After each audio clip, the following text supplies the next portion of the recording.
Please stand by.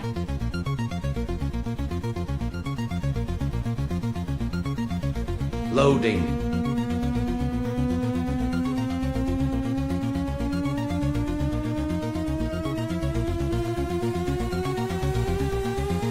Loading complete.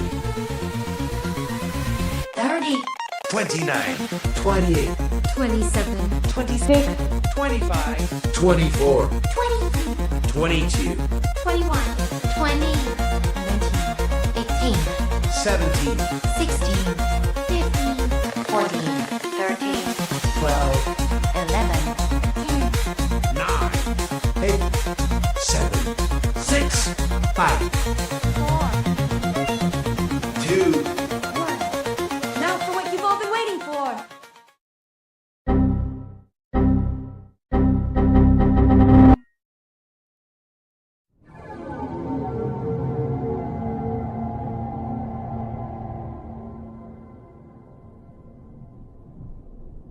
I'm sorry, Dave. I'm afraid I can't do that.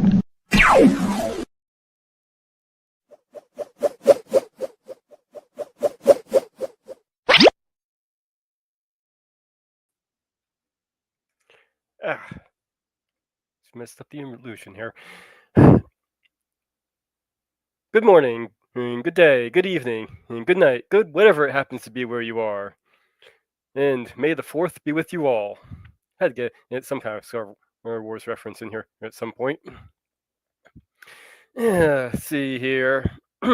Had and Philip Blair here stopped in saying, "Yeah, what's up, Doc?" Well, I hope it turns out to be a good stream too. Well, so I don't see anybody else in the commenting right now, so I might as well just get on to the song.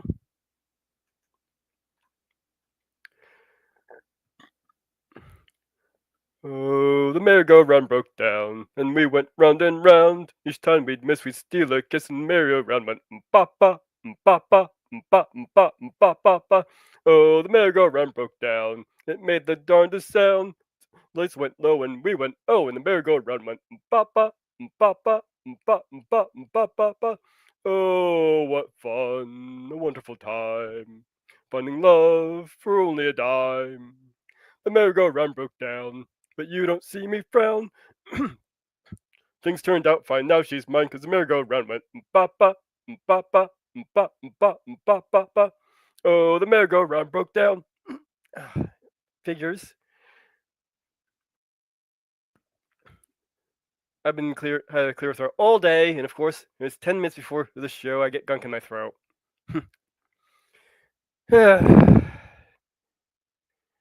Alright, off to a rough start here today, I guess. Let's hope everybody enjoys the show, and I know it's Star Wars Day, but I picked the Looney Tunes and Bugs Bunny because Wednesday is Bugs Bunny Day, and that happens to be what I saw first. And let's face it, Star Wars has been kind of dead lately. Had Molly here with me, so of course we gotta play a clip for Molly.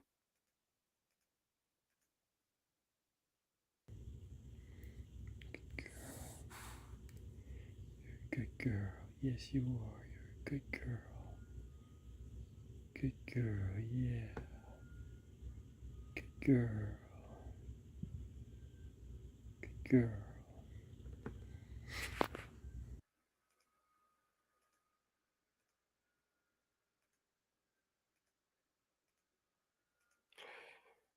Little clip of Molly there. Now, I do have a Suno song to introduce for everybody. Yeah, for marking the occasion. Hope you enjoy this. It'll be up on the channel in about a week.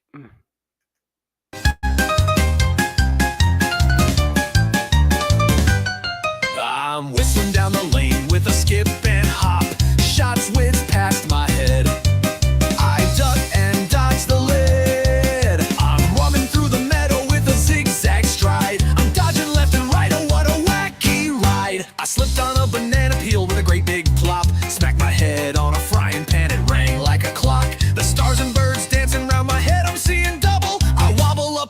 still hunting for more trouble.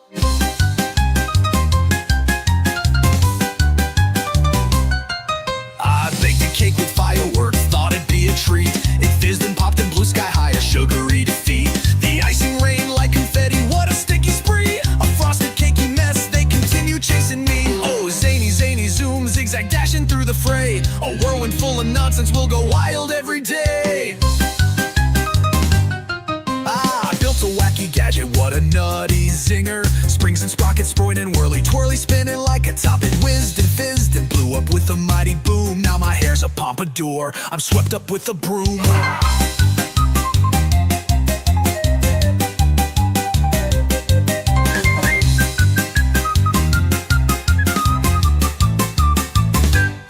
I climbed a rickety ladder to escape the fray. It wobbled and it toppled, sent me sailing away. I flipped through clouds and comets, what a wild rebound. I landed with a cymbal crash, the crowd was singing loud. We'll tumble through this cartoon world, it's bonkers and a wild fuss. In this cartoon calamity, we're zany and we're nuts. With giggles as our fuel, we'll keep zipping fast. This bouncy zany circus is a never-ending blast.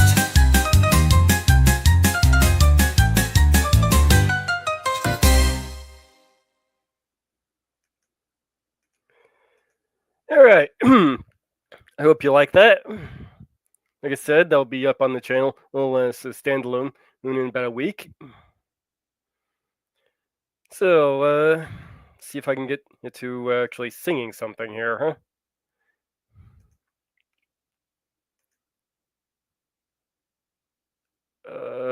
Okay, there we go. Things want to freeze up a little bit on me.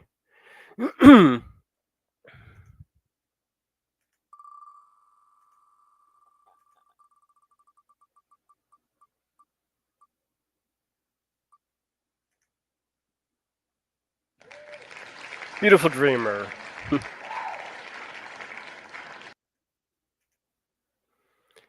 All right. Let's see here. There we are. Beautiful dreamer, wake unto me. Starlight and dewdrop are waiting for thee. Sounds of the rude world, heard in the day, lulled by the moonlight, have all passed away. Beautiful dreamer, queen of my song, list while I woo thee with soft melody. Gone are the cares of life's busy throng. Beautiful dreamer, awake unto me. Beautiful dreamer, awake unto me. Beautiful dreamer, out on the sea, mermaids are chanting the wild lorry. Over the streamlet, vapors are born, waiting to fade at the bright coming morn. Beautiful dreamer, beam on my heart, and as the morn in the streamlet and sea, then will all clouds of sorrow depart. Beautiful dreamer, awake unto me. Beautiful dreamer, awake unto me.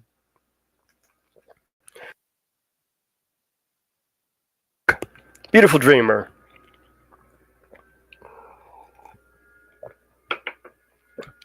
Yeah.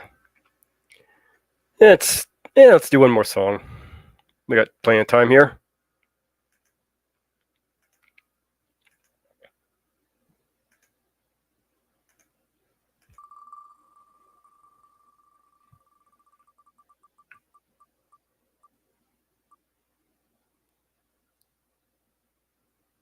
Yeah, there's a hole in the bucket.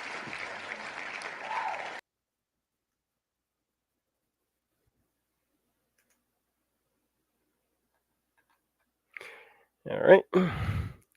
There's a hole in the bucket, dear Liza, dear Liza. There's a hole in the bucket, dear Liza, a hole. Then patch it, dear Henry, dear Henry, dear Henry. Then patch it, dear Henry. Then patch up the hole. With what shall I patch it, dear Liza, dear Liza? With what shall I patch it, dear Liza? With what? With straw, dear Henry, dear Henry, dear Henry. With straw, dear Henry, dear Henry. With straw. The straw is too long, dear Liza, dear Liza. The straw is too long, dear Liza, too long. Then cut it, dear Henry, dear Henry, dear Henry. Then cut it, dear Henry, dear Henry, cut it. With what shall I cut it, dear Liza, dear Liza? With what shall I cut it, dear Liza? With what? A knife, dear Henry, dear Henry, dear Henry. A knife, dear Henry, dear Henry. A knife. The knife is too dull, dear Liza, dear Liza. The knife is too dull, dear Liza, too dull.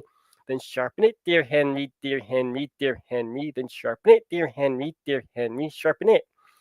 With what shall I sharpen it, dear Liza, dear Liza? With what shall I sharpen it, dear Liza? With what? With a stone, dear Henry, dear Henry, dear Henry. With a stone, dear Henry, dear Henry, a stone. The stone is too dry, dear Liza, dear Liza. The stone is too dry, dear Liza, too dry. Then wet it, dear Henry, dear Henry, dear Henry. Then wet it, dear Henry, dear Henry, wet it. With what shall I wet it, dear Liza, dear Liza? With what shall I wet it, dear Liza? With what?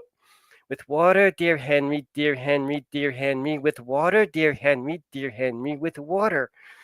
With what shall I fetch it, dear Liza, dear Liza? With what shall I fetch it, dear Liza? With what?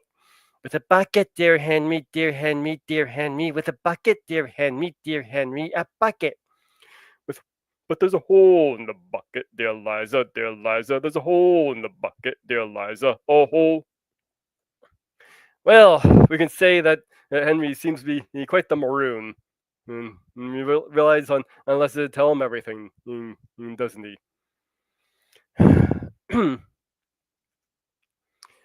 Well, let's see here.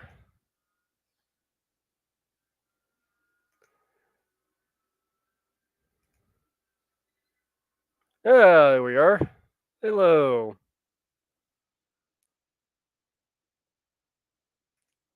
No, I started on time.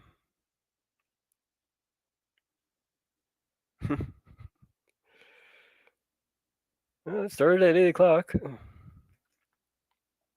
And of course, I did put I did remember to put the song requests in the description this time. So if anyone wants to make any requests, go right ahead. I'll repeat the song I did earlier, or the merry-go-round broke down, since it's a new one, and I kind of got crud stuck in my throat when I was trying to sing it. And we got people filing in now. Freebird!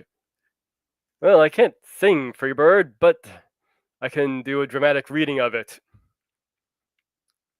If I leave here tomorrow, would you still remember me? For I must be traveling on now, 'cause there's too many places I've got to see. But if I stay here with you, girl, things just couldn't be the same. 'Cause I'm as free as a bird now, and this bird you cannot change. Oh, oh, oh, oh, oh, this bird you cannot change. And this bird you cannot change. Lord knows I can't change. Bye bye, baby. It's been in the sweet love, yeah, yeah. Though this feelings I can't change. But please don't take it so badly, 'cause Lord knows I'm to blame. But if I stay here with you, girl, things just couldn't be the same. 'Cause I'm as free as a bird now, and this bird you cannot change. Oh, oh, oh, oh, oh! This bird you cannot change. This bird you cannot change. Lord knows I can't change. Lord help me, I can't change. Lord, I can't change. Won't you fly high, free bird? Yeah. Oh, jeez. Well, you asked for it. um. Well, I guess I should probably get to the segment that actually covers bugs.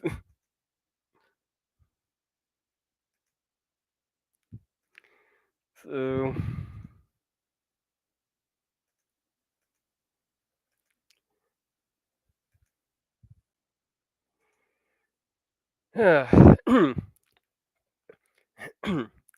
Bugs Bunny, his story, he begins with Porky's Hare Hunt. Production from the short, or starting in 19, the production for the short started in 1937, and it was released in April of 1938.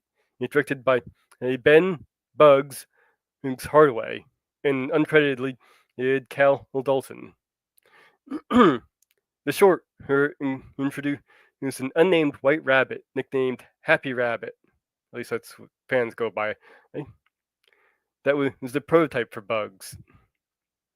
The first time the rabbit it would be called Bugs, after the director's nickname, was in 1939 and by the character designer Charles Thorson, and who made a model sheet for the short Harum Scarum of the rabbit with 6 poses labeled it, and he labeled it Bugs's Bunny.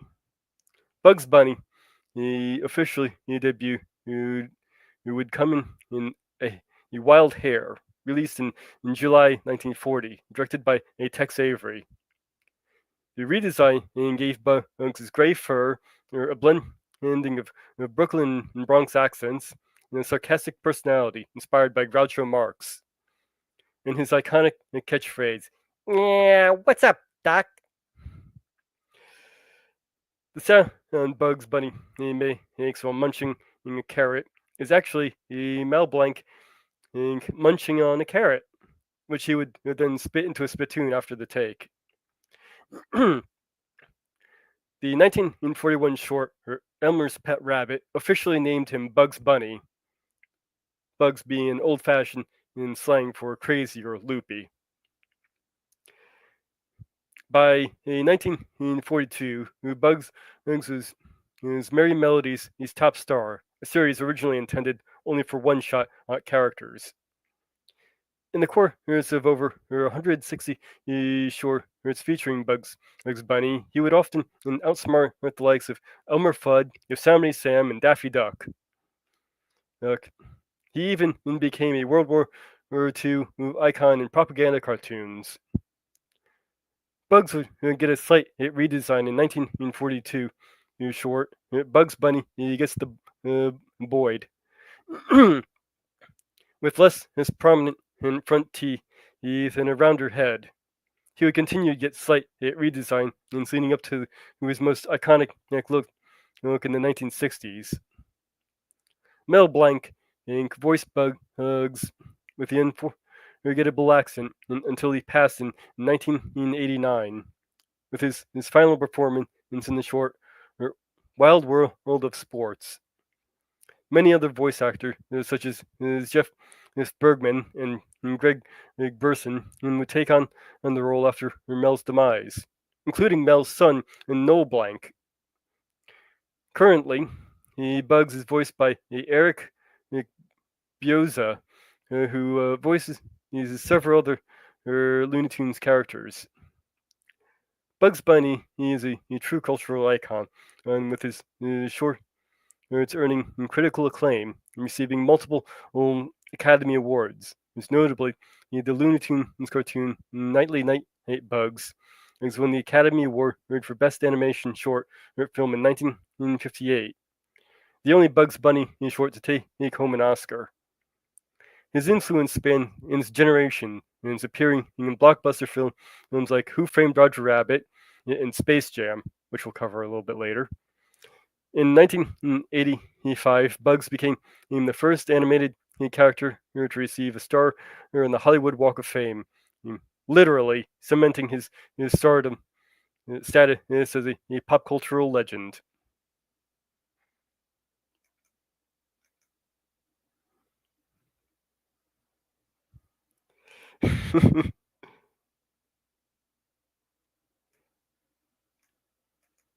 Well, I had a feeling you were going to ask for it, so I kind of planned ahead.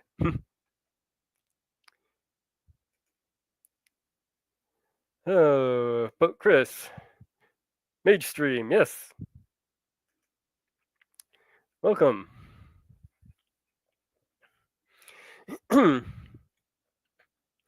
Well, seeing as we got people in here, let's see if I can try the song, my intro song again. I was doing fine all day and suddenly had a gunk in my throat. Yeah, try the Merry Melodies song again. Merry-go-round broke down. Oh, the merry-go-round broke down, and we went round and round. Each time we'd miss, we'd steal a kiss, and the merry-go-round went ba-ba, ba-ba, ba ba ba ba ba.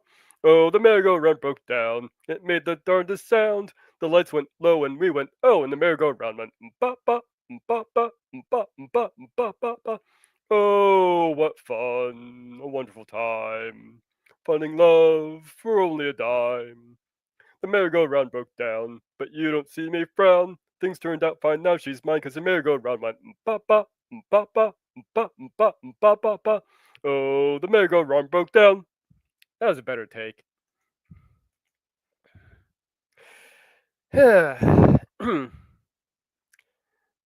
See, let's get to another song here. Wheel of Morality, turn, turn, turn. No, this is Wheel of Songs, not Wheel of Morality. Do I even have morality? Of course I do. It had to be you. All right.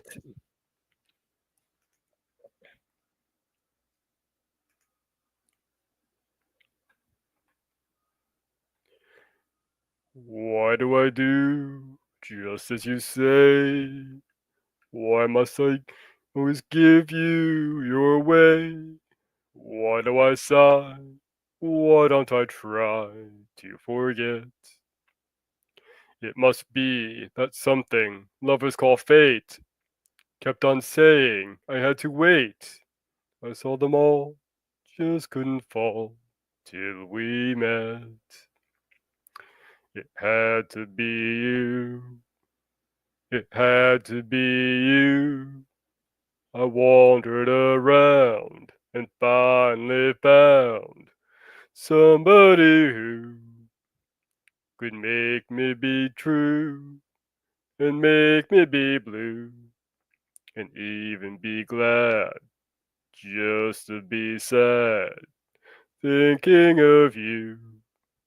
Some others I've seen might never be mean, might never be cross or try to be boss, but they wouldn't do, for nobody else gave me a thrill.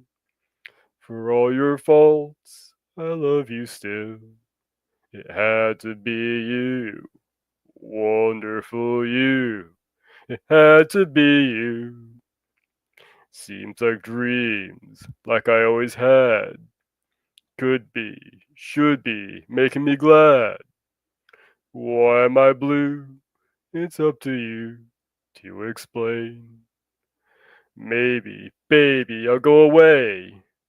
In some way, eh, some way you'll come and say, it had to be you. It had to be you. I wandered around and finally found somebody who could make me be true and make me be blue and even be glad just to be sad thinking of you. Some others I've meet might never be mean, might never be cross or try to be boss, but they wouldn't do, for nobody else gave me a thrill. For all your faults, I love you still. It had to be you, wonderful you. It had to be you. Had to be you. Had to be you, stream.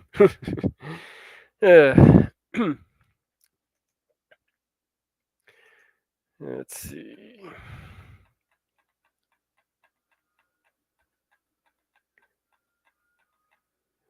Yeah, we'll do one more song here. Might as well. Fuck.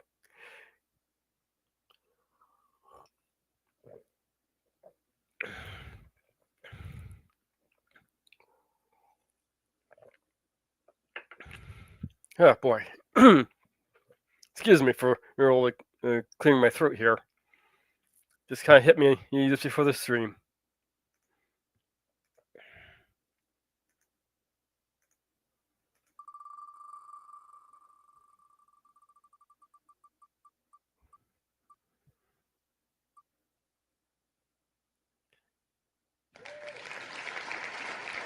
I dream of Jeannie.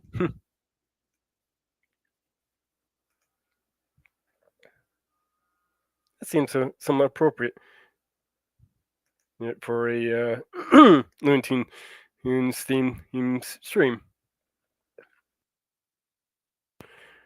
I dream of Jeannie with the light brown hair, born like a vapor on the soft summer air. I see her tripping with the bright streams play, happy as the daisies that dance on her way. Many were the wild notes her merry voice would pour. Many were the blithe birds that warbled them o'er. Oh, I dream of Jeannie with the light brown hair, floating like a vapor on the soft summer air. I long for Jeannie with a day-dawn smile, radiant in gladness, warm with wit and guile. I hear her melodies like joys gone by, singing round the heart, oh, the fond hopes that die, sighing like the night wind, sobbing like the rain, wailing for the lost that comes not again. Oh, I long for Jeannie, and my heart bows low, never more to find her where the bright waters flow. I sigh for Jeannie, but her light form strayed far from the fond hearts around her native glade. Her smiles have vanished, her sweet songs flown, flitting like the dreams that have cheered us and gone. Now the nodding wildflowers may wither on the shore, while her gentle fingers will cull them no more. Oh, I sigh for Jeannie, with the light brown hair, floating like a vapor on the soft summer air. And of course, I I can't do bugs doing the song. I'm sorry. I'm just not practicing. It's with that voice. It's enough. At any rate, let's get on into the movie trivia for today.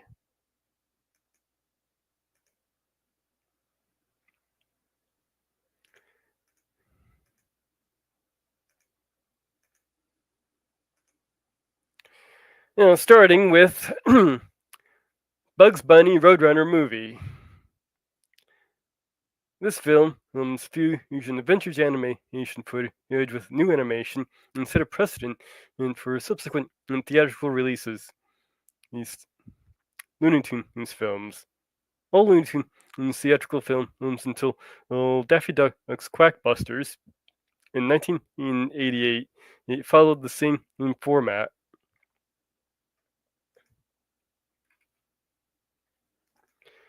The scene in which Bugs discusses his several fathers was written by Chuck Jones as a way to debunk fellow animation director Robert Clampett's claims throughout the 1970s that he alone created Bugs. Clampett's name is notably missing from Bugs's list. Also missing is Ben Hardaway, who created the earliest prototype of Bugs and was in fact the originator of the name Bugs Bunny. Bugs being Hardaway's own nickname.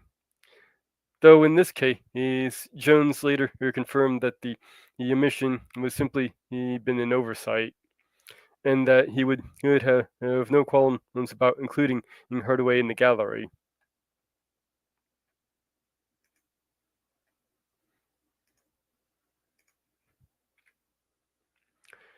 This is the last Looney Tunes film music by Dean Elliott. As we can see, Dean Elliott's name right there.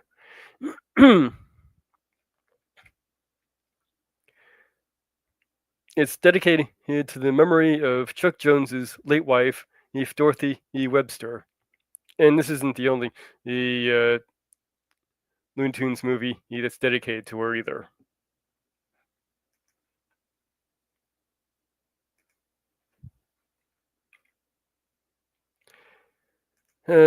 Michael Multy, as you see, the screenwriting credit for this film, New Scenes. It was among his last credited works. The film was released in 1979, and Multy died in February 1981.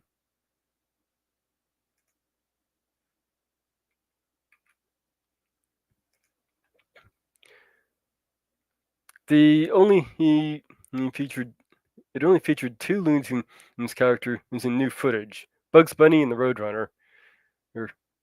Charlie Dog, Yosemite Sam, Daffy Duck, Porky Pig, Elmer Fudd, and Pepe Le Pew and Wile E. Coyote only appeared in either archive footage or mentioned alongside their paintings in Bugs' mansion. Roadrunner new footage images of his painting, which features him running into the painting background, and which transitions into Hip Hip Hooray. There really wasn't much trivia for some of these movies, so I compiled quite a lot of them. Moving on to the Looney Bugs Bunny movie. The working title was the Daffy World of Bugs Bunny.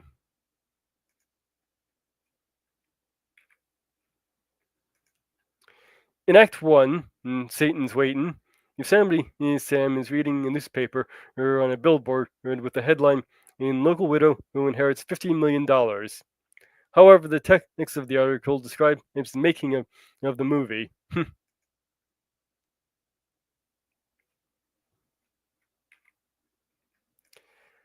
When this film aired on the Family Channel in the late 1990s, these scenes from Golden Eggs were completely cut, which is where we have the newspaper blurb for that, and that's just about all the trivia I found on this particular movie. So moving on to Bugs Bunny's third movie, 1001 Rabbit Tales. This is the only Looney Tunes compilation feature to not credit a director for the new bridging animation. Fritz Freelang is usually listed as director in unofficial writing about the movie, in books, and etc. But in actuality, he is only credited on screen and in advertising material as the film's producer. The title of the movie, specifically the 1001 Rabbit Tales, most part, is a parody of 1001 Nights, and the name of a collection of Middle Eastern folktale was compiled in Arabic language during the Islamic Golden Age from the 8th to 13th centuries. Despite the movie's title, Ali Baba Bunny, he is the only 1001 Nights themed Looney Tunes short to be included in the movie.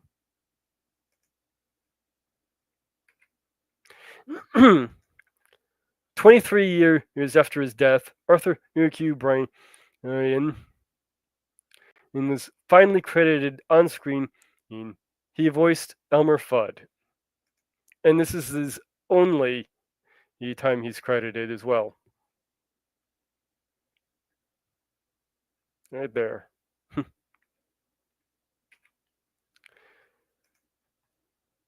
This was the first Looney Tunes compilation feature film to use classic cartoon footage from a variety of directors, with Chuck Jones, One Froggy Evening, Bewitched Rich Bunny, Alibaba Bunny, Robert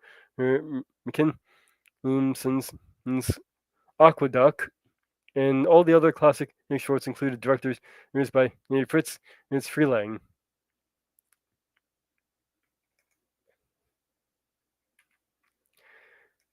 The company name Rambling House is a parody of that of the real life book company Random House.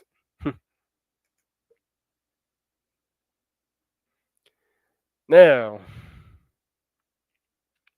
we'll take it into overtime with the Space Jam.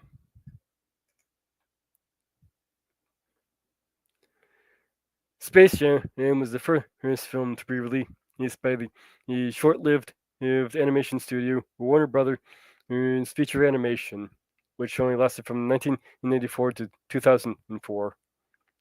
The studio was headed by the former Disney executive Max Howard. Space Jam was the studio's only box office success. In subsequent films, Cats Don't Dance, and Quest for Camelot, The Iron Giant, which is a good film, underrated, even if it wasn't a box office success, and Osmosis Jones. Looney Tunes back in action in 2003. He underperformed at the box office. The failing studio was merged into its corporate sibling Warner Brothers Animation.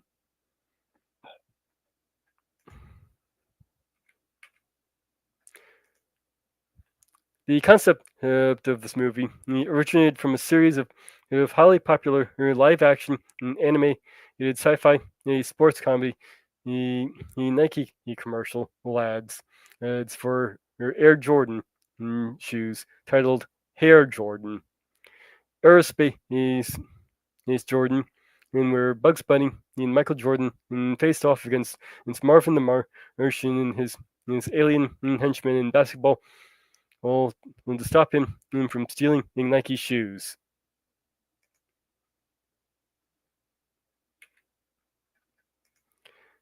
When Larry Johnson says that his grandmother can play better than him, it's a reference to the Converse commercial where Johnson plays his grandma. Us, entertaining us with drag.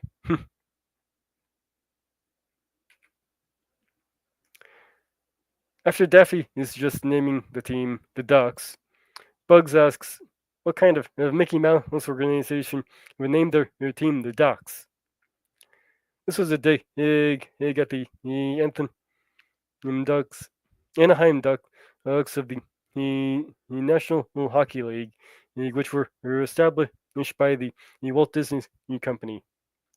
Also, we got the movie The Mighty Ducks, and there was also a short-lived animation in using anthropomorphic alien ducks called the Mighty Ducks, which they had a character in there voiced by the same woman who voiced Lola Bunny. A little extra trivia to throw in there.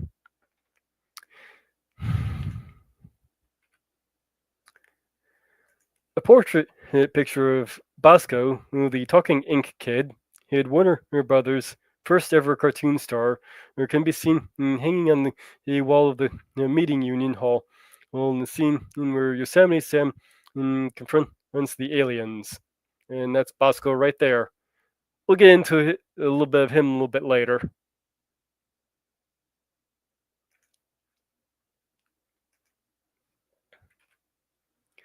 Bill Murray appears as Peter Venkman in the live-action Ghostbusters film. Murray's Lamar Arch, Pepe Le Pew, Kath Sauce. I'm hoping I'm pronouncing that name right. Voicing Lola Bunny. Frank Welker, Charles Darragh. They voiced Egon, Janine, and Ray and Slimer respectively on the real Ghostbusters. Billy West, Bugs Bunny. He replaced Welker as Slimer on the Extreme Ghostbusters in 1997. Though Welker in Lamar Arcs did return as Ray and Egon. Also, Space Jam and producer Ivan Reitman directed the first two Ghostbusters movie. He's for which editor Sheldon Kahn also served as editor. I had to throw in some Ghostbusters trivia in there.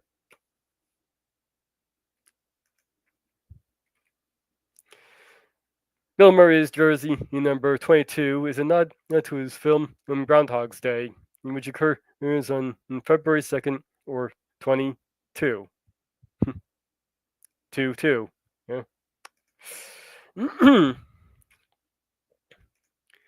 Towards the end of the basketball game, Daffy asks Bill Murray, exactly how did you get here? Bill Murray responds that the producer is a friend of mine, referring to producer Ivan Reitman, who worked with Bill Murray and on Meatballs, Strips, and Ghostbusters.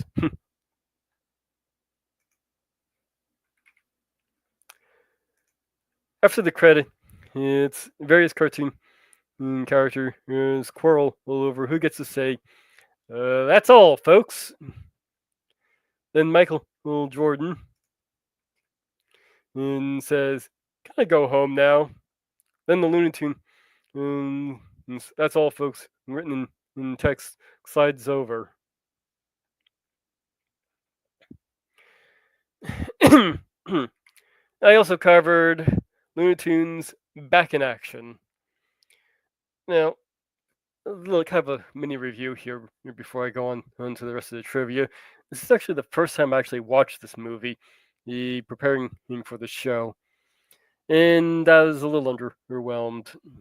Honestly, so far the ones I also watched Space Jam: A New Legacy.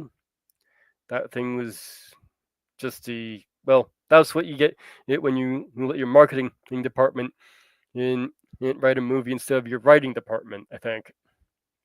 As for this movie, it had some good elements in it, but the whole live action slant did not work at all. I think this movie would have been a whole lot better if they had done it completely animated, because they were trying to make the real world function with toon logic. Anyway, getting back to the trivia, director Joe Dante nicknamed this project the anti-Space Jam movie, showing his hatred for how Space Jam had ruined the characters' personalities. I'm gonna have to disagree with that. The film was meant as a tribute to Looney Tunes animator Chuck Jones, who was also very vocal in his dislike of Space Jam, because in his eyes, it had altered the characters of the Looney Tunes too much by removing much of their resourcefulness and antagonism between them.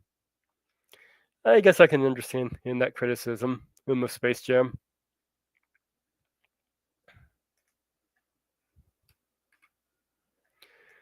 The film started out as a follow-up to Space Jam. It was going to be called Spy Jam, and was going to star Jackie Chan. The project ultimately failed to get off the ground.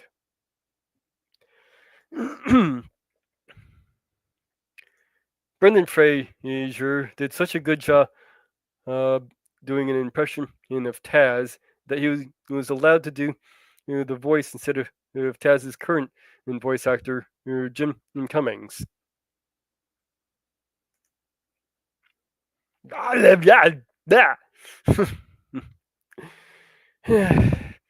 Despite it being directed by acknowledged fans of the original cartoons, and its production was reportedly a disaster. Warner Brother is presumably infuriated by the script. It gave Joe Dante little to no creative freedom with the project, and it shows. It was a pretty grim experience all around, and Dante recalled.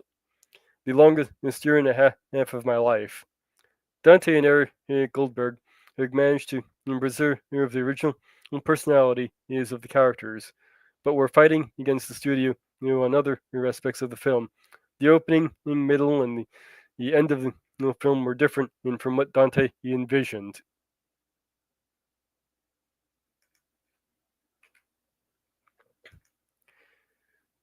Goldberg served as director of animation for Warner Brothers in 2003, a live-action animation hybrid featuring Looney Tunes back in action, and also provided the voice of Bugs Bunny,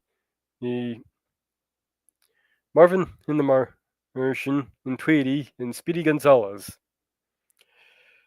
In from Pencils to Pixels in 2003, an interview with Eric Goldberg shows that he was already pretty unhappy with the film as it was being made, expressing his frustration over how Warner Brothers was pushing for a Looney Tunes revival, while simultaneously ringing out the political incorrectness that made it so great.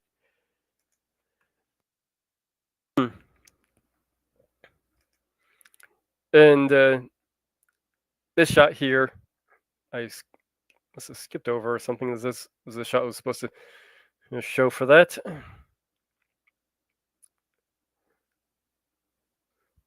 This shot here is Porky Pig griping about how his stutter was politically incorrect, but he's unfunny without it.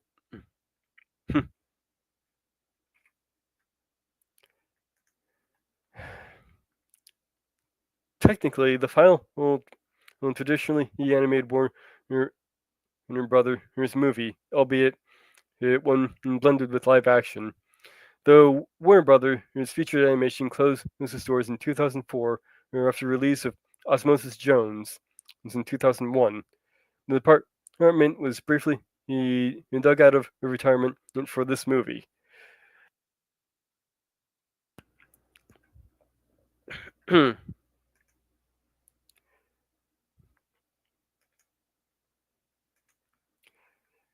And so trivia for that.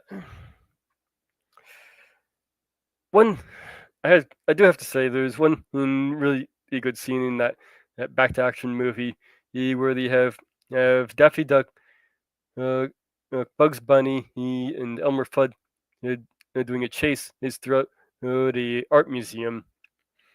And they're entering the different paintings, taking on the different painting styles. It was really well done, and probably could serve as a short skit on its own.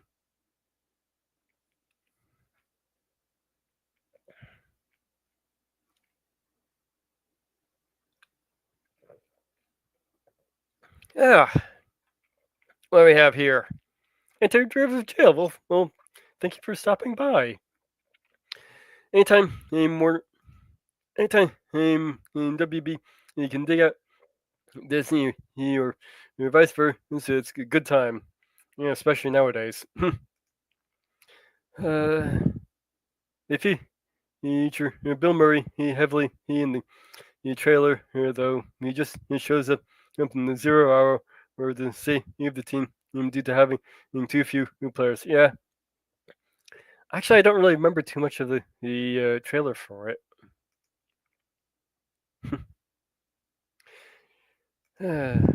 The Groundhog's Day, he references a great one, and because it says the kid, the only reason knew who Bill Murray was because of Groundhog's Day.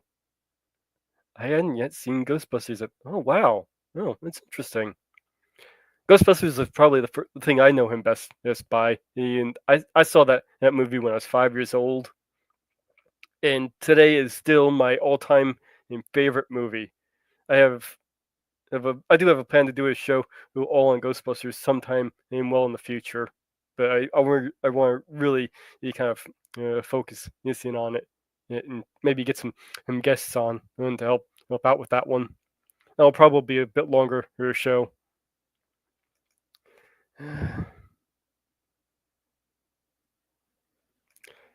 It's too bad to hear. And since I like Brendan Fraser, I haven't seen this. Oh, well, if you like Brendan Fraser, you might like this one. He actually takes a few digs at himself. Wolf in it.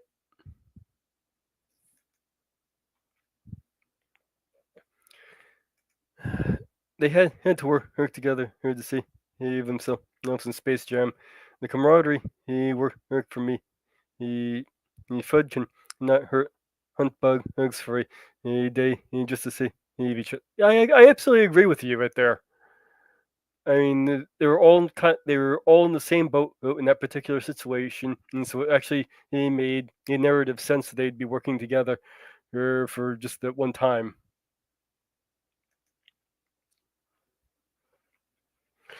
Well, let's see what we got for some songs. Of course, you can make some requests if you want. There's a list in the description. But if we don't have requests, we can turn to the wheel.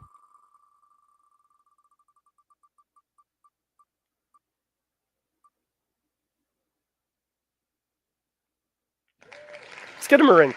That's a good song for this.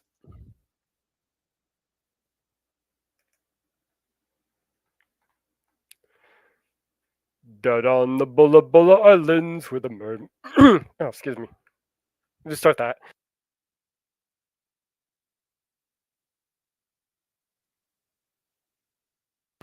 I swear. Down on the Bulla Bulla Islands where the mermaids chant, reigns a big chief crocodile beneath a rosa plant. He loved to see them selfishly, queen of the gay white wave. Each night in his shell he'd go to sea, and in tuneful scales he'd rave. Skidamarinka-dinka-boop, skidamarinka-doo, means I love you. Skidamarinka-dinka-boop, skidamarinka-doo, means I'll be true. Skidamarinka-dinka-boop, skidamarinka-doo. All the time he sang this rhyme. Skidamarinka-dinka-boop, skidamarinka-doo means I love you. But when the midnight moon was pale, Kingfish Kokomo came floating over with his tail to say he loved her so. But she was true to crocodile, so coconut, go away. I know in a very little while you'll hear my lover say, Skidamarinka-dinka-boop, skidamarinka-doo, I love you. Skidamarinka-dinka-boop, skidamarinka-doo, I love you. I love you in the morning and in the afternoon. I love you in the evening underneath the moon. Skidamarinka-dinka-boop, skidamarinka-doo, I love you.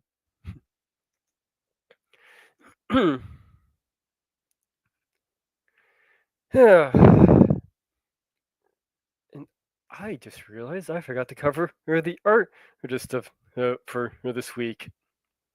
But we'll get to that in a moment. So you do one more song here.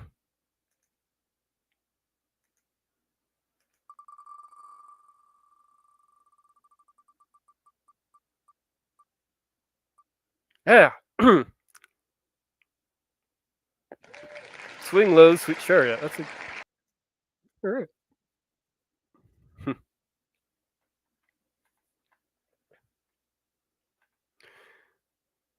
Swing low, sweet chariot, coming for to carry me home. Swing low, sweet chariot, coming for to carry me home. Swing low, sweet chariot, coming for to carry me home. Swing low, sweet chariot, coming for to carry me home. Up sometimes up sometimes down, coming for to carry me home. But still my soul feels heavenly bound, coming for to carry me home. Swing low, sweet chariot, coming for to carry me home. Swing low, sweet chariot, coming for to carry me home. I look over Jordan, and what did I see? Coming for to carry me home. A band of angels coming after me, coming for to carry me home.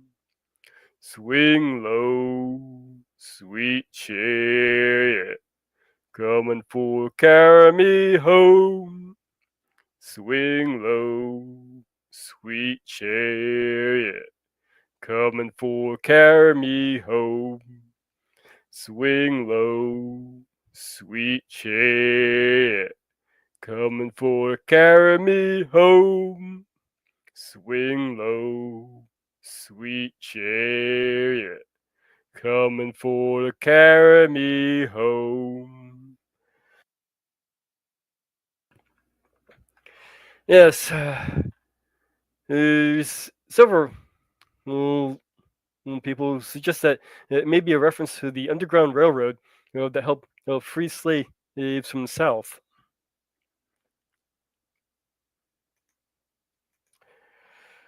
Let- Let's get to the artist of the week. I almost forgot about covering, which really would have sucked.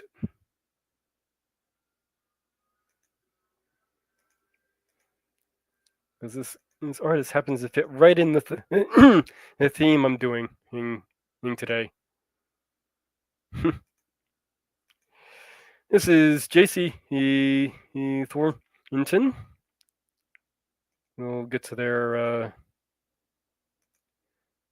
site in a moment here.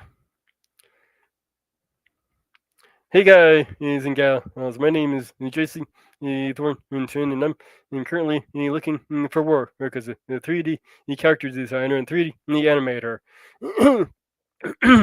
If you're interested in hiring me to work on your movie, a TV show, video game, whatever, or send me a message.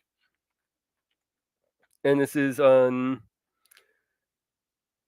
at LIJEC Thornton LL on Twitter X here. But the reason why I decided to pick this person in particular was because of, and that's a little conquer.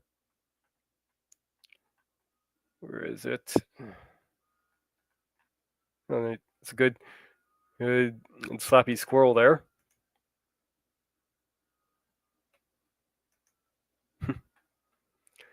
I know I saw. There it is.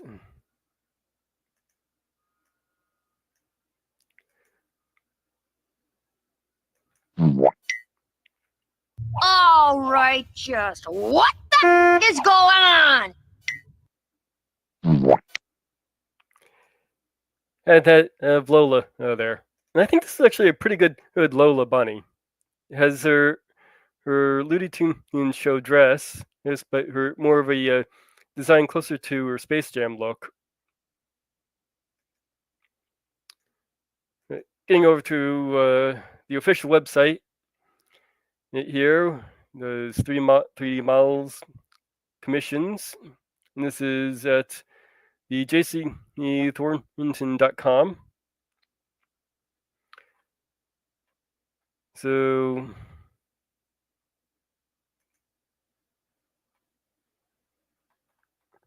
let's see. Base model 300. Texture is 50. Rigging facial flexes 50. Full model official character 400. Model update in additional outfit it's 100 or 199 for model update. So that's the 3D models, 3D rendering. Character edition, $10 per character for a render. Objects and props are $15. Backgrounds another $15. And rendered comic is $35.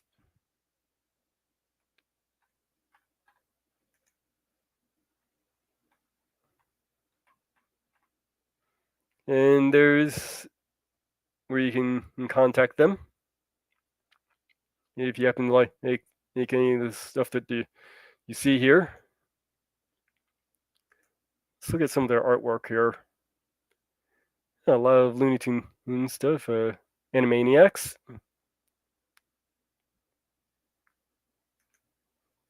Mario.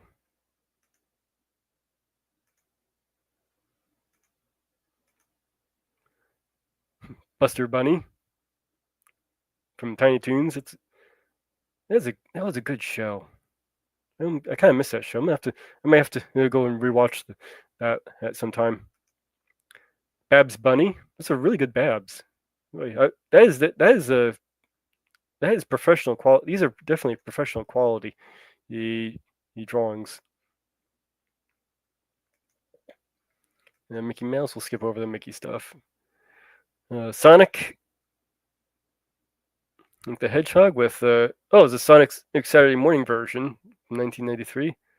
That was my particular favorite version of Sonic, by the way. Sonic and Sally. Actually, Sally was one of my favorite characters, and by the way, voiced by the same voice actress who voiced Lola Bunny. Antoine. I don't remember the name in that character. It was shoot. Lola Bunny with bugs, looking a little perturbed there. The only thing my only criticism with this person's version of Lola is the feet are still a little bit too big, but it's a very minor nitpick. I could totally live with this design of Lola if they used it officially.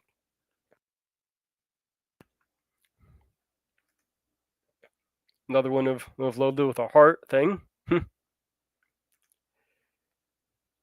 Sally Acorn. She was actually my favorite character in the Saturday Morning thing.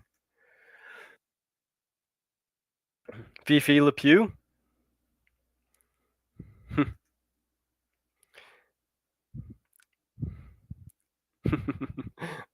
Link. Excuse me.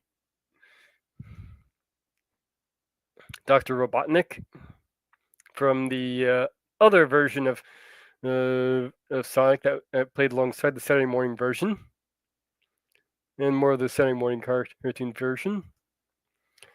Yeah, that's nice. This little lineup.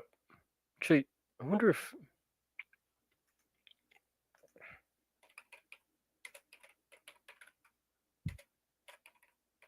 I'm just checking something real quick here. Oh yes, Fifi was also voiced by Ika Susi.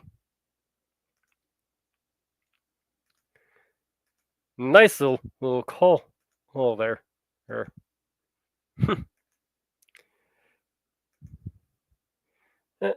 Nice little groping bugs there. Looks like we're gonna have them. We'll just leave them alone. Babs and Lola. Oh. Ariel with legs. Anyway, I think I made seen a pretty good profile of what they do.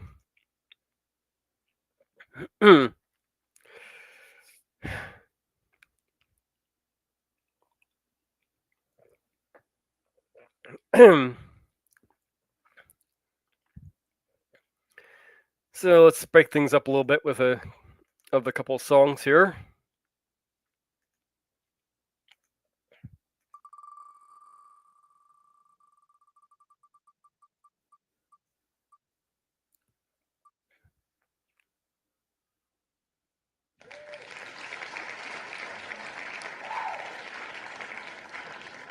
Putting on the Ritz.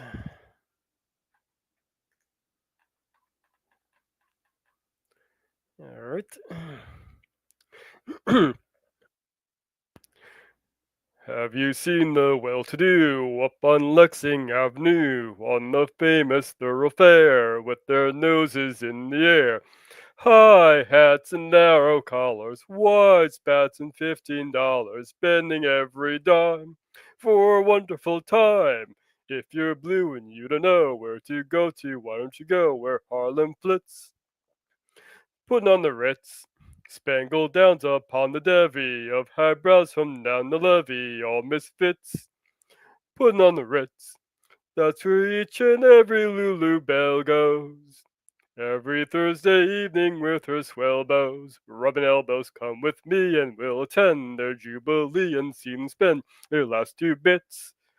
Putting on the Ritz. If you're blue and you don't know where to go to, why don't you go where Harlem flits? Putting on the Ritz. Spangled downs upon the devy of highbrows from down the levee, all misfits. Putting on the Ritz. That's where each and every Lulu Belle goes. Every Thursday evening with her swell bows, rum and elbows, come with me and we'll attend their jubilee and see them spend their last 2 bits. Putting on the Ritz. Come with me and we'll attend their jubilee and see them spend their last 2 bits. Putting on the Ritz. Putting on the Ritz. Putting on the Ritz.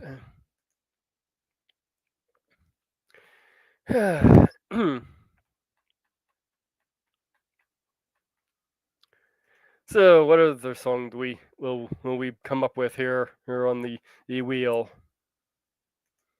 Or if you have any requests you'd like to make, please put them in the chat. You can find the list down below.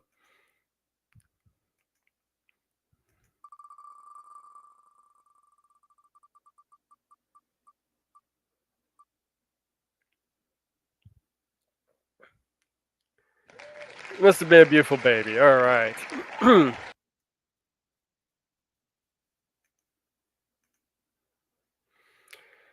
Let's see here.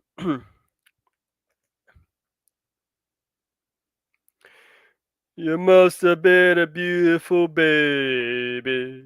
You must have been a wonderful child when you were only starting to go to kindergarten.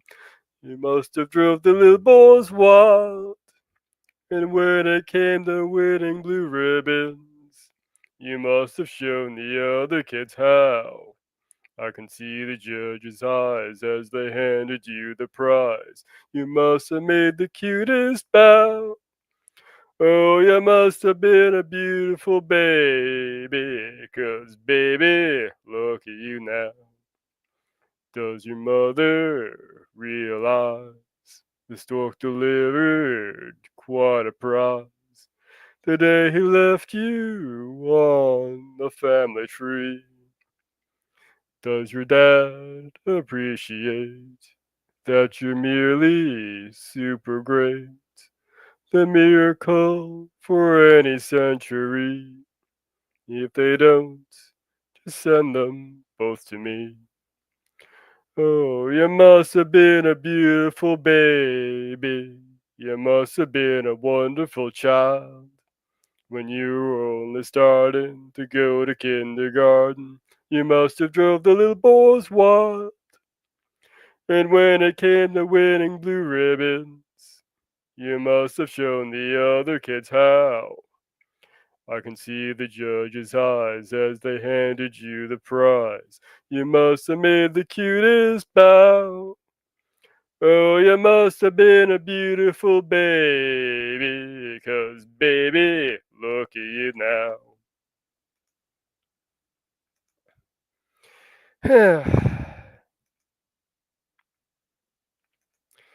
So, let's see here.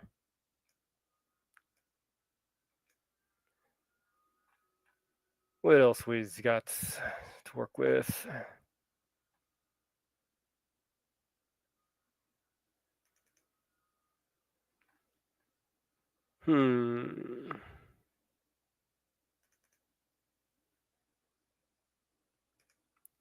I just realized something.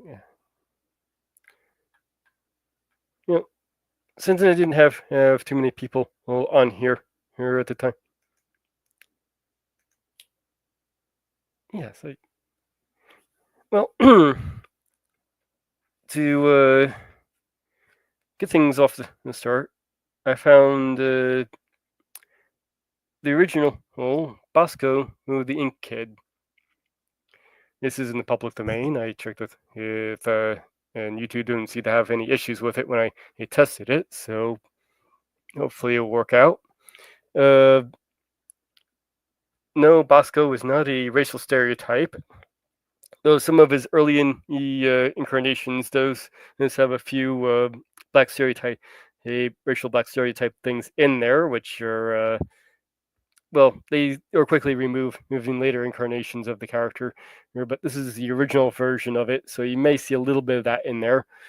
Just a heads up. But I hope you enjoy this classic.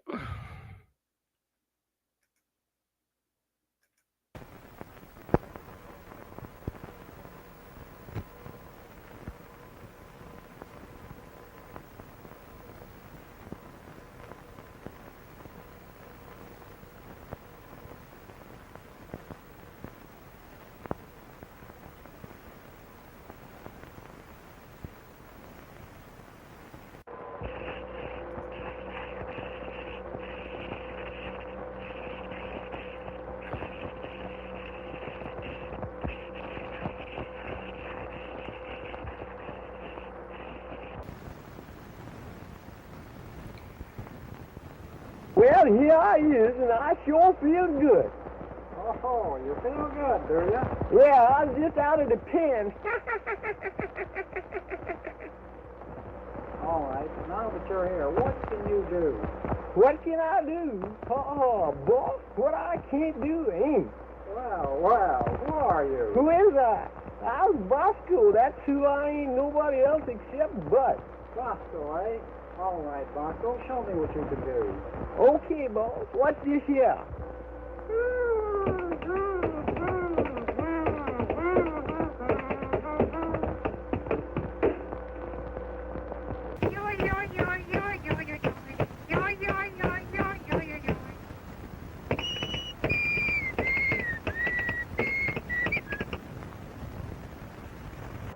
Who's all them folks out there in the dark?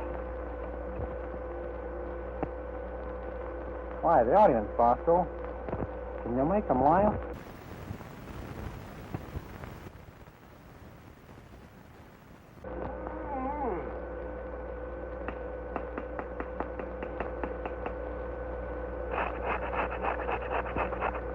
Got a piano?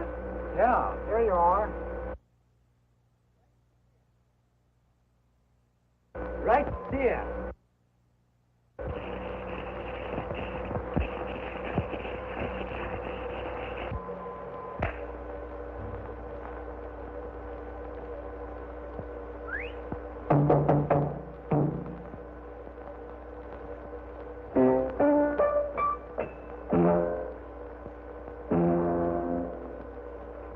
Ain't that a heck of a move?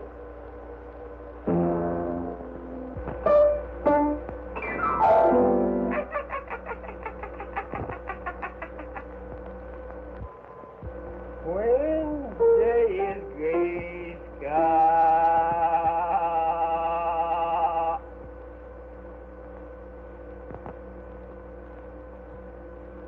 I don't mind the gray sky.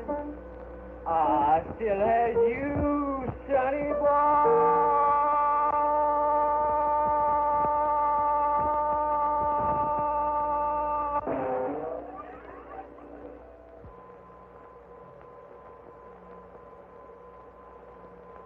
Hey, where's that at?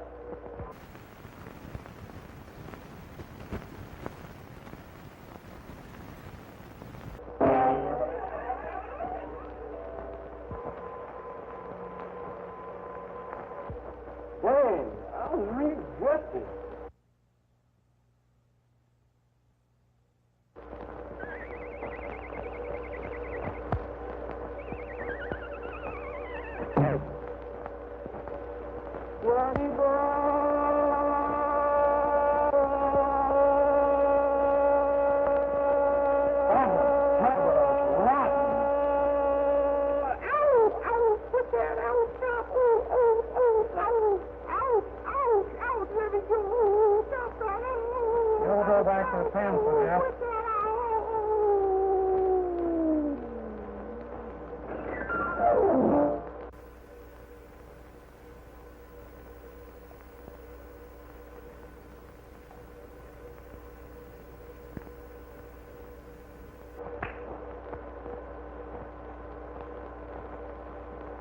Well, so long, folks. See you all later.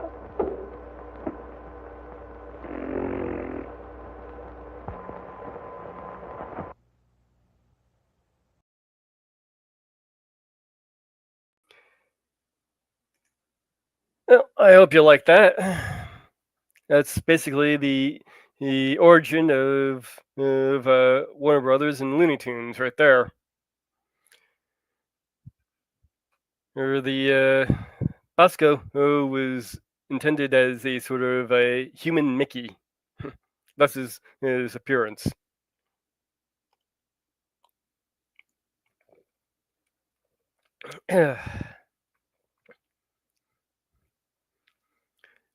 So, I guess we get. Oh, and we have some more people. Hail, Wes Cagle. And greetings, purple rhymes with orange. Thank you for showing up. I have to go back and rewatch the show. Oh, since we got some more people here, why not? I'll just replay this one more time because I didn't really have too many people watching when I first played it, so it looks like I got some time to kill anyway. I made a new Suno song for just this occasion. I'll be putting it up on my on the channel as a standalone probably next week.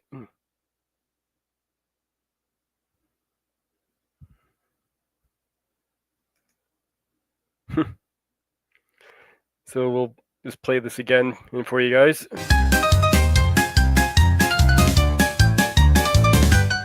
I'm whistling down the lane with a skip and hop. Shots whizzed past my head.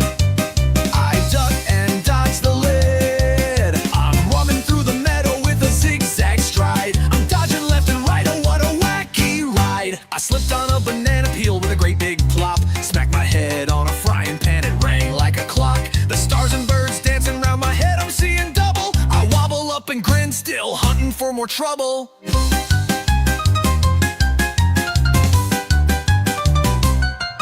I baked a cake with fireworks, thought it'd be a treat. It fizzed and popped and blew sky high, a sugary defeat. The icing rained like confetti, what a sticky spree. A frosted cakey mess, they continue chasing me. Oh, zany, zany, zoom, zigzag dashing through the fray. A whirlwind full of nonsense, we'll go wild every day. I built a wacky gadget, what a nutty zinger. Springs and sprockets, spoiling and whirly, twirly, spinning like a top. It whizzed and fizzed and blew up with a mighty boom. Now my hair's a pompadour, I'm swept up with a broom.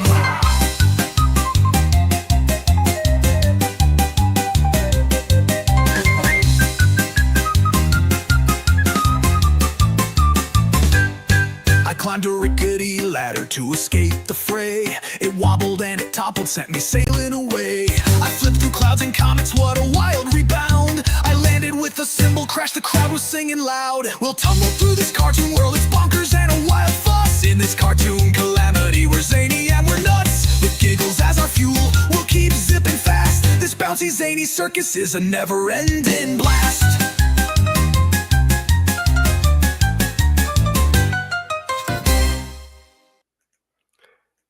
I hope you like that one.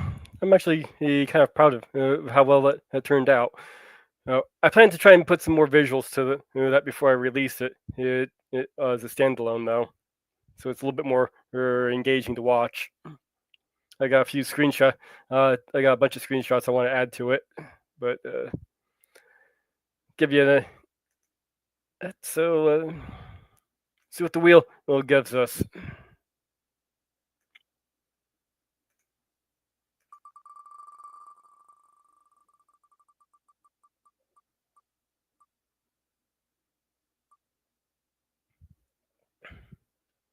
Give my regard to Broadway. All right.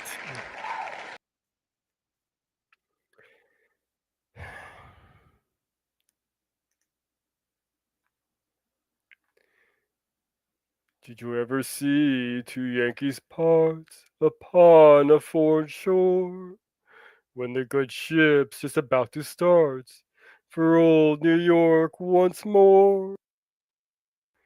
With tear-dimmed eyes, they say goodbye. They're friends without a doubt. When the man on the pier shouts, "Let them clear!" as the ship strikes out.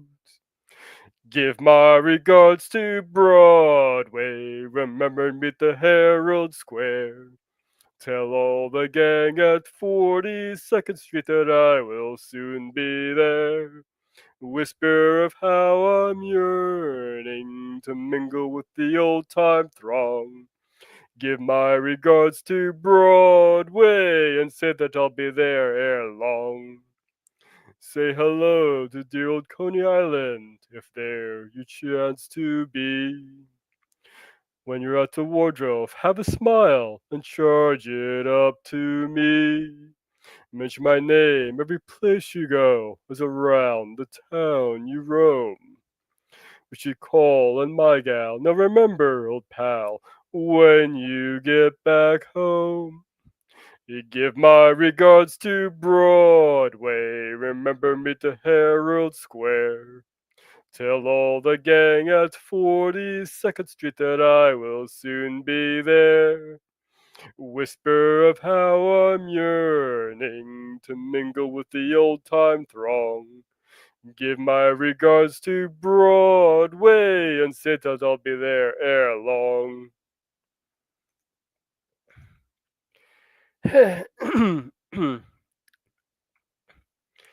All right. And of course, we got one more song.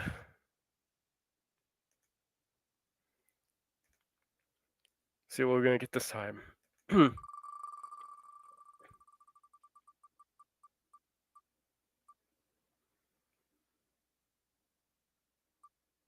Oh, indeed I do. All right.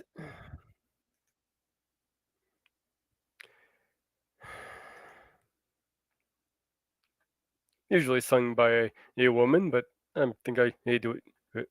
Well, I'm not sure if I can do any song justice, but hey, you still listen to me. I was oh so blue till you came along, just to make my life a wonderful song. You brought sunshine just to brighten my loneliness. Is it any wonder in my happiness? I confess. Do I want you? Oh my, do I? Honey, did I do? Do I need you? Oh my, do I? Honey, did I do?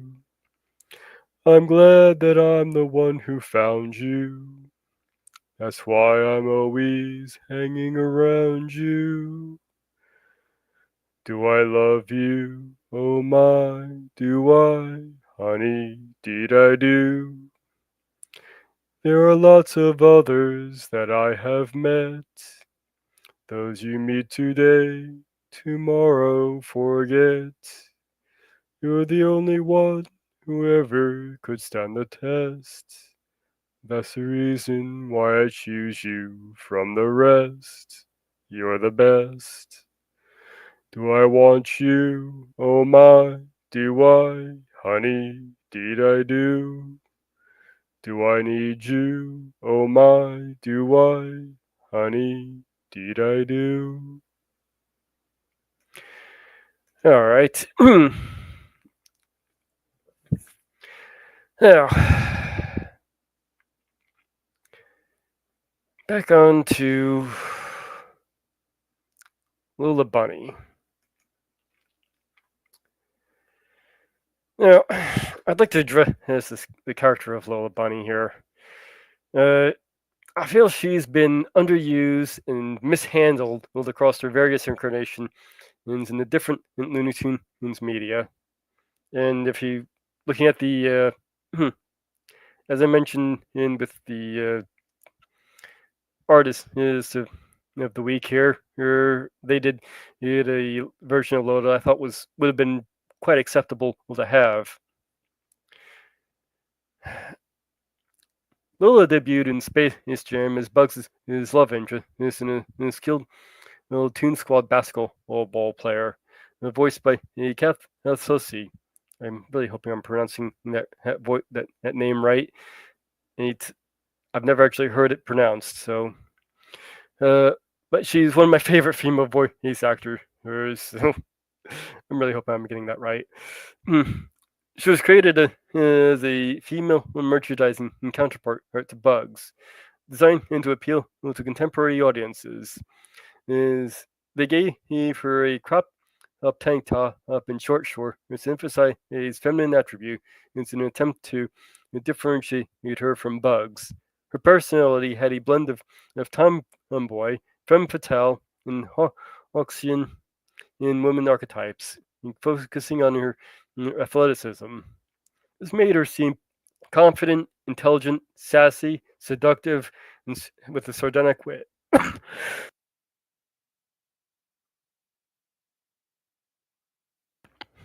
Excuse me.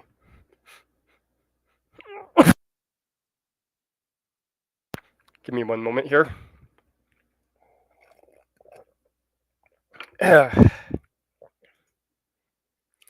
Okay.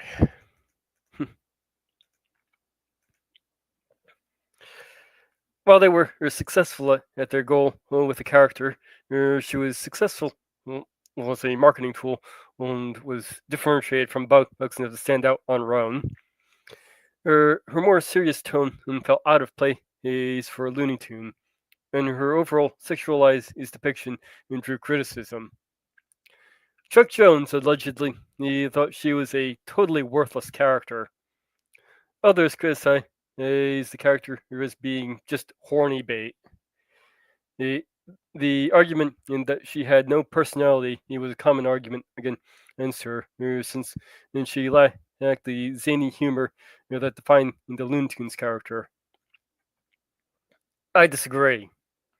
She had personality, but the movie's basketball theme and focus in her short screen time held her back, held her potential back. Yes, she did lack the zany humor that makes a Looney Tune character what they are, and I do agree her sexualization was often excessive. I think there was enough there to expand on without the need to completely overhaul the character, or as they did it in the Looney Tunes show.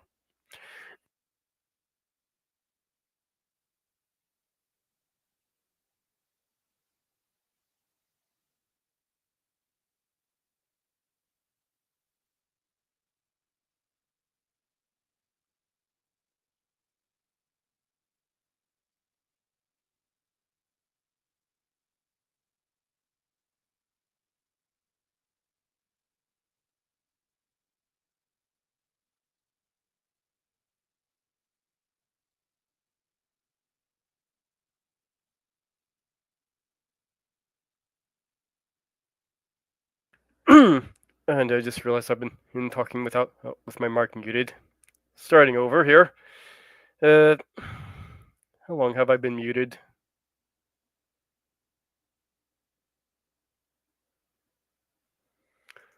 Okay, where did I leave off? Let's see here. Oh, that's probably when I was coughing and muted myself. While they were successful with their goal with the character, he was successful. Well, she was a successful marketing tool and was differentiated from Bugs enough to stand out on her own. Her more serious tone felt out of place for a Looney Tune, and her overall sexualized depiction drew criticism.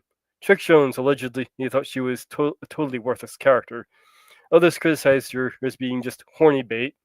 The argument that she had no personality was a common argument against her, since she lacked the zany humor that defines a Looney Tunes character, and I disagree with that. She had personality, but the movie's basketball-themed focus in her short screen time held her potential back. Yes, she did lack the zany humor that makes a Looney Tunes character and with uh, what they are, and I do agree her sexualization is often excessive. I think there was enough there to expand on without the need to completely overhaul all the character as they did in the Looney Tunes show. They completely reinvented her, making her scatterbrained, eccentric, and talkative, obsessed over bugs. Many fans like this version of her, and it does align with the Looney Tunes comedic roots. But it made her feel like a completely different character. I thought the redesign was off-putting, and she lacked the confidence and intellect that made that helped define in her previous incarnation. I remember the first time I saw all this version, I asked who lobotomized Lola?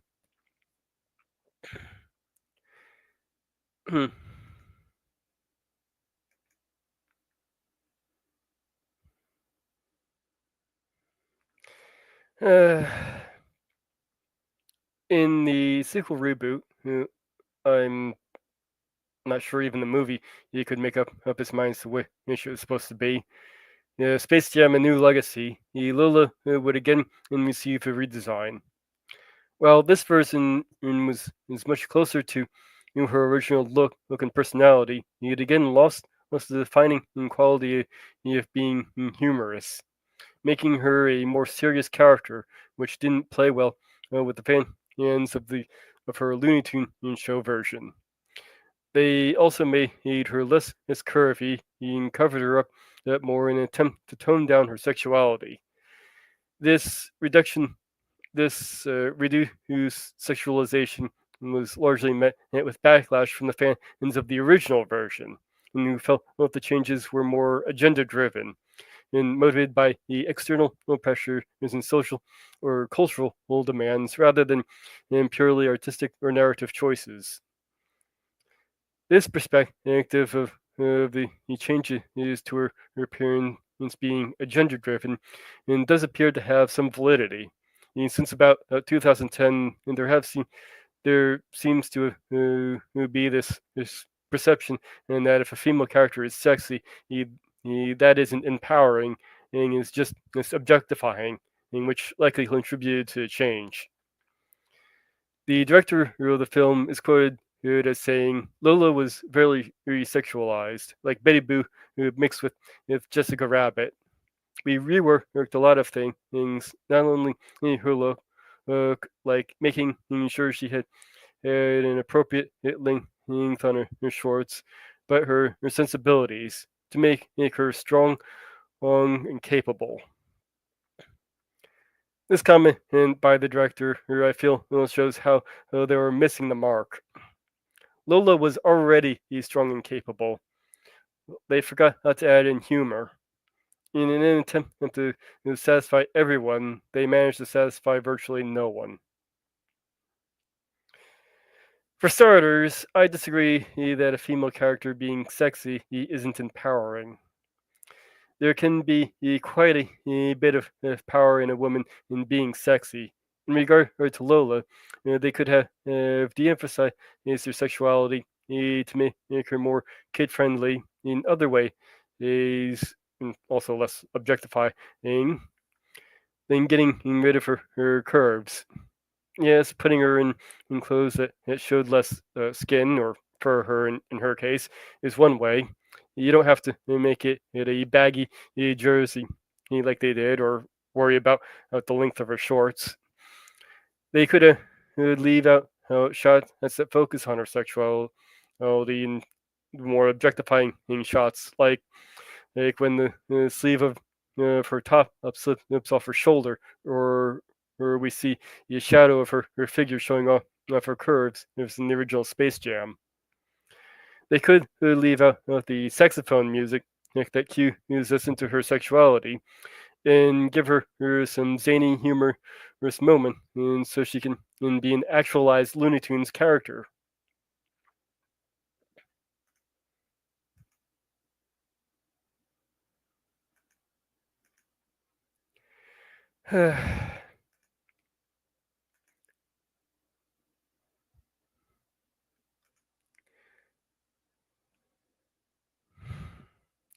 The version of Lola in the DC Looney Tunes comics retains an appearance and personality similar to the one we saw in Space Jam.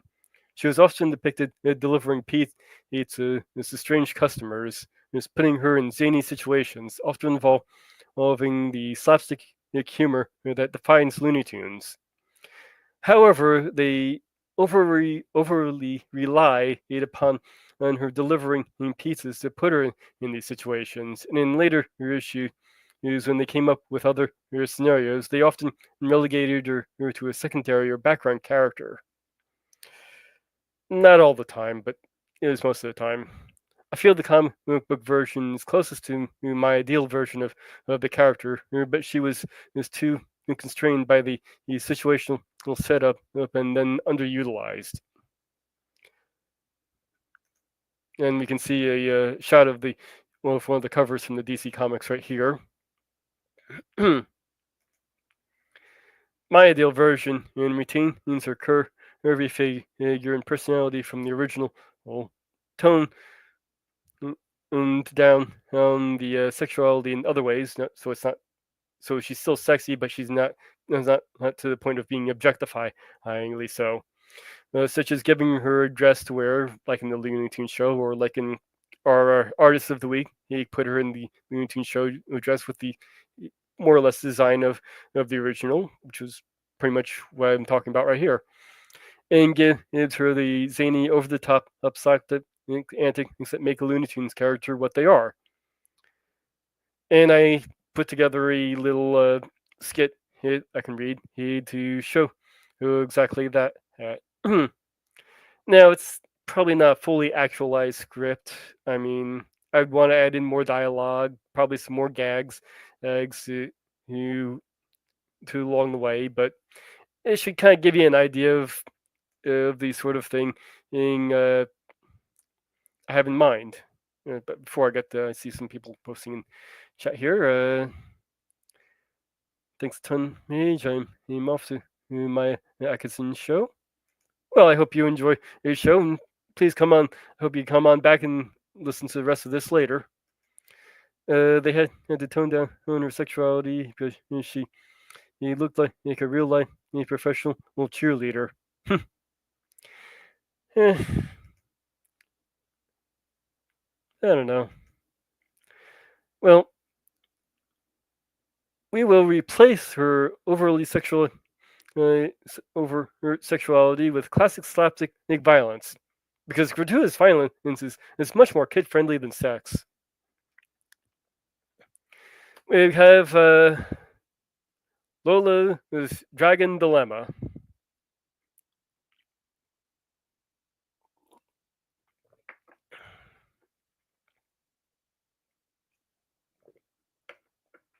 In a whimsical medieval. Oh, and while I'm reading this, try and picture the Lola I have as I've outlined as the ideal. I'll leave the picture here of the Looney Tunes character up on screen to help with that.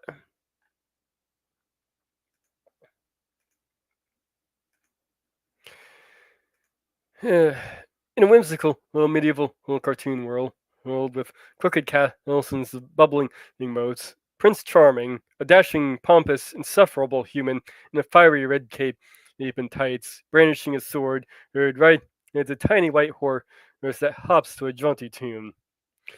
He storms into a castle, sword raised, proclaiming, "I'm here to rescue you, fair princess." The room is empty except for Daffy Duck, dressed as a jester. They're juggling clubs. Daffy smirks. "The princess is in another castle, pal," he said, dropping all the clubs right on top of his head. "Ouch! Ouch! Ouch!" Charming, deflated. He mounts his horse and hops off dramatically. We cut to Lola in the dragon's lair. They're tied to ropes and chains. She's wearing a frilly dress that's similar in appearance to the one Princess Peach wears. In her head is adorned with a gold tiara. A dopey dragon, think the dragon from Nightly Night Hate Bugs, snores beside her, clutching a teddy bear. Lola, feigning in distress, hams it up. Oh, where is my Prince Charming to rescue me? She pauses, glances around, and repeats, I said, oh, where is my Prince Charming to rescue me? A goofy little wah wah trombone plays, and it's underscoring the silence. Lola looking a bit perturbed. Where is that stupid prince? The dragon in snores turns to puffs of fire, singeing in her dress. Her temper flares, and he snaps. That's it. I'm not paid enough for this. Lola slides out of the ropes and chains with ease. They comedically flop up like noodles, as if she were never truly bound. She grabs a pile of Acme Diamond from a nearby chest, and crafts a crude effigy of herself, including in dress. She props it up muttering, let's see how you like this princess. As the dragon's next fire or puff ignites the effigy, which explodes in a colorful blast, waking him in with a startled look. His face is sooted, his eyes spinning, and he roars. You're spotting Lola sprinting away. Her ruffle was bouncing, and the chase begins. Her dress is trailing comedically as she dodges fireballs. Meanwhile, Charming hops into another castle, sword drawn, only to find Porky Pig dressed as a squire who stammers, The prince, this is another building. Charming groans, his cape wilting, and he rides off. Back with Lola, he's running through the castle halls, the dragon in hot pursuit. His fire breath singeing tapestries. Her dress ruffle will slap as she dodges with acrobatic flips, taunting. You're all smoking no spark, big guy. She bursts through large double doors into a grand hall. The dragon in hot pursuit, literally. He skids to a stop, losing sight of her in the cavernous room. Lola pops up by a rope tied to a massive chandelier. Winking at the audience, and she loosens the rope, and the chandelier crashes onto the dragon's head with a cacophony of clanging crystals. A warped version of Twinkle Twinkle Little Star plays as the dragon staggers, the star circling his head. Cutting back to Charming again. Charming enters yet another castle, his horse now wheezing, in his cape askew. Bugs Bunny, dressed as a wizard, lunges on a throne. Before Bugs can speak, Charming snaps, Let me guess, the princess is in another castle. Bugs smirks. How'd you guess, Doc? Better hurry. Charming stomps out, tossing his sword in frustration.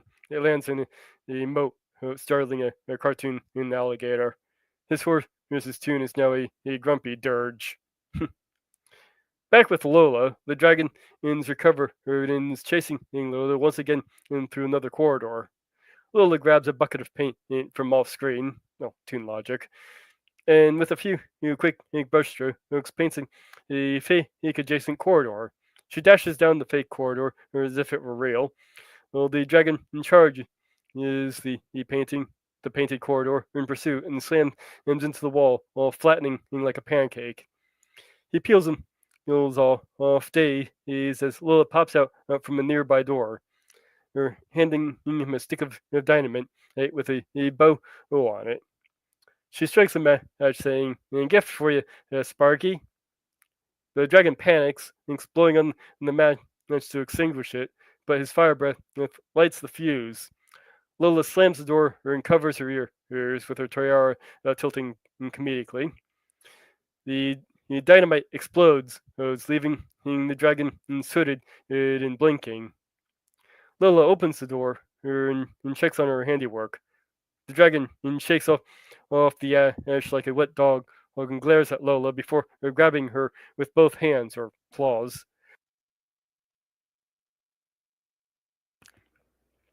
Lola's tone softens, but keeps her edge. Whoa, pal! Why kidnap princesses anyway? You're terrible at it. The dragon scratches his head stumped, and shrugs. I don't know.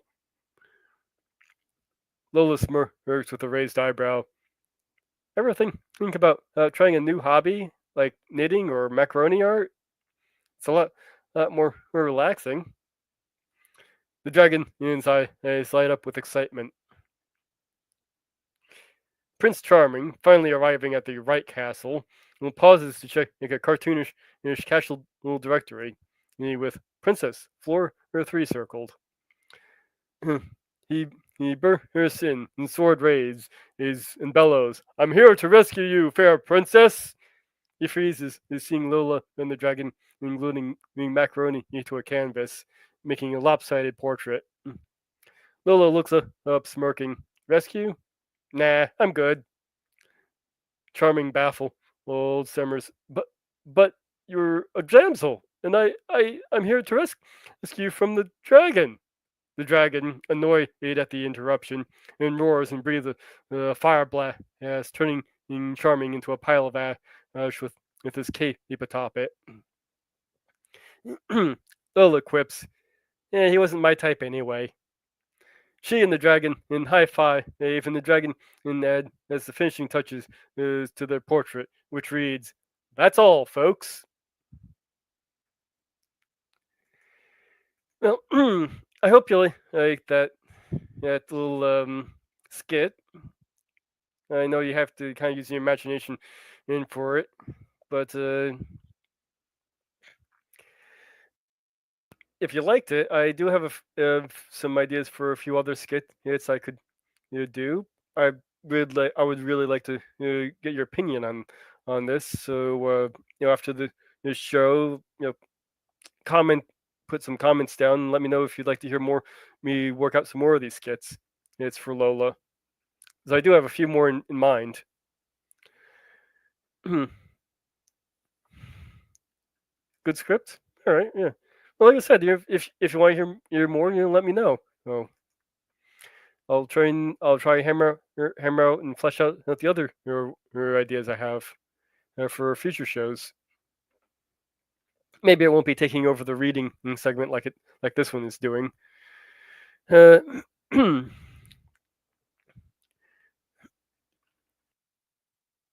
Well, it looks like we have a few more minutes, so let's get to the wheel here.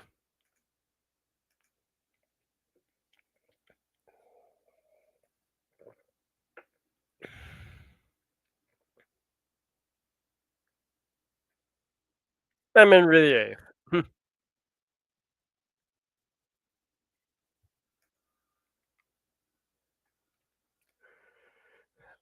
I'm Henriette, I am Henriette, I am. I got married to a wit next door. She's been married 7 times before, and all of them named Henry should never will Sam. No Sam, I'm Earthwood man, Henriette, I am. Second verse, same as the first. I'm Henriette, I am Henriette, I am. I got married to a wit next door. She's been married 7 times before, and all of them named Henry should never will Sam. No Sam. I'm Earth Old Man, Henriette I am. Oh, I'm Henriette I am, Henriette I am, I am. I got married to Will next door. She's been married 7 times before, and all of them named Henry Shuna will some, no some. I'm Earth Old Man, Henriette I am. Henry, Henriette I am, Henriette I am, yeah. Henry the Eighth. Yeah. Still got about 10 more minutes to fill here, so let's see what else the wheel can give us.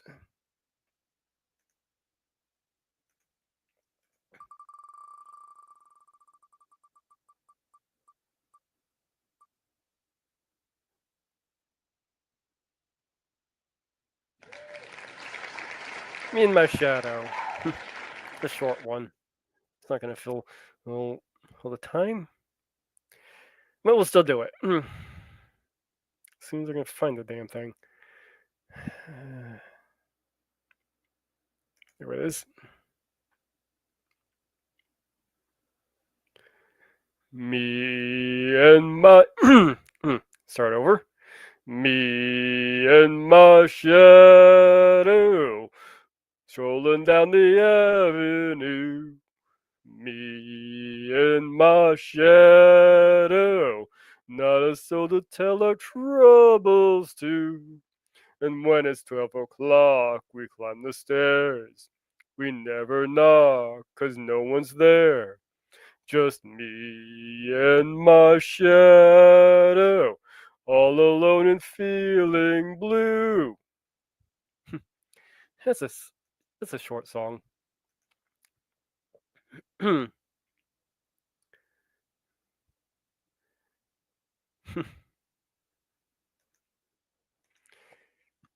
let's wait one more song to fill the time here.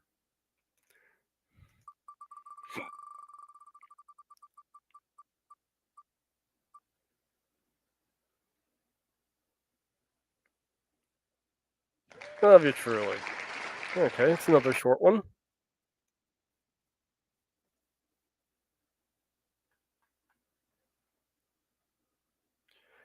I love you truly, truly, dear. Life with its sorrow, life with its tear, fade into dreams when I feel you near. For I love you truly, truly, dear. I love 'tis something to feel your kind hand. Ah, yes, 'tis something by your side to stand. Gone is the sorrow, gone doubt and fear, for you love me truly, truly, dear. You know, it doesn't really feel right to do a Looney Tunes song without singing the song, and even though it hasn't come up on the wheel yet, I'm gonna do it anyway.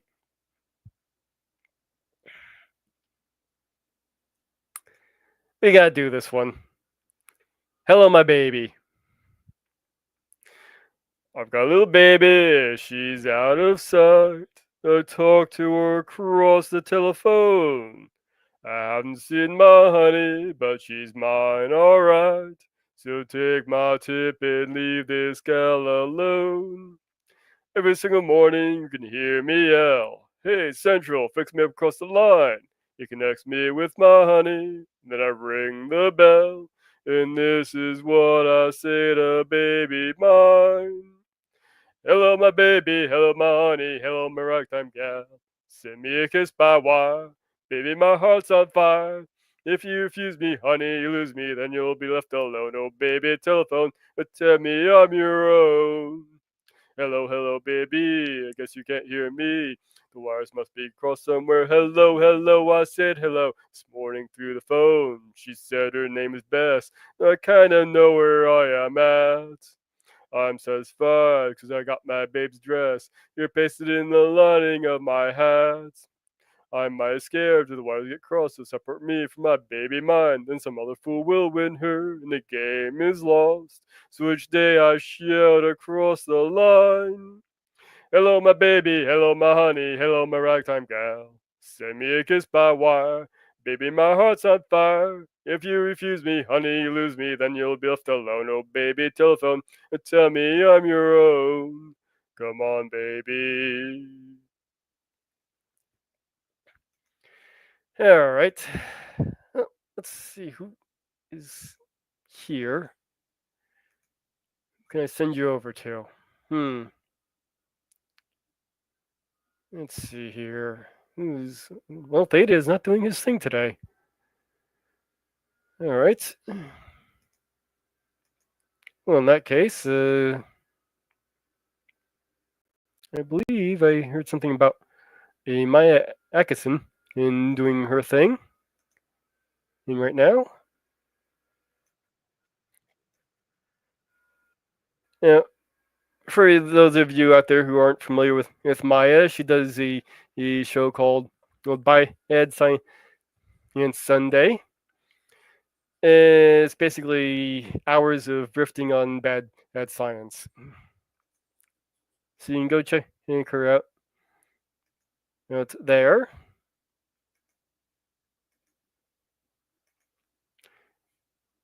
And I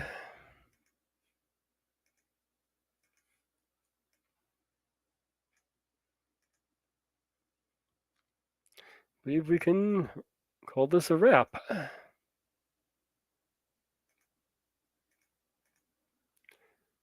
So that's all, folks.